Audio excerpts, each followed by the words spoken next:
So one of the ways I've described it recently is to say that with vitamin D, what's important isn't how much you take, but rather how much you make.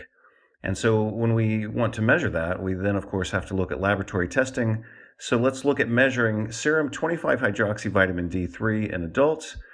The depletion level, where a lot of Europeans are, for example, is what I call depletion at less than 20 nanograms per milliliter, which with some laboratories is written as 50 nanomoles per liter.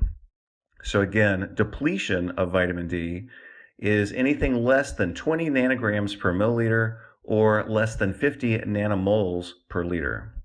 Vitamin D insufficiency, which is not quite complete deficiency, but certainly not optimal, we call that insufficiency. That correlates with increased risk for respiratory infections and acute respiratory distress syndrome.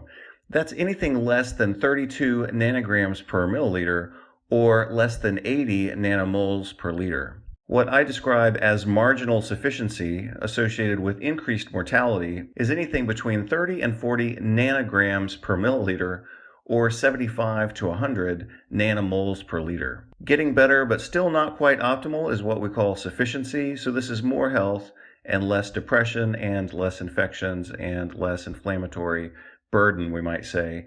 So sufficiency, which is marginal sufficiency of vitamin D, is approximately 40 to 50 nanograms per milliliter or 100 to 125 nanomoles per liter. And I think these days most experts agree that the optimal physiologic range of 25-hydroxyvitamin D in adults starts at 50 nanograms per milliliter or 125 nanomoles per liter. So when you get your lab test done, most people want to be at the level, again, of what we consider to be optimal physiologic range.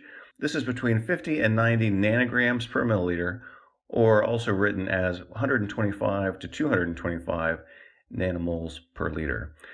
This quick summary has been provided by Dr. Alex Vasquez. You can follow my work at inflammationmastery.com and or healthythinking.substack.com. Thank you much, and I look forward to seeing you there.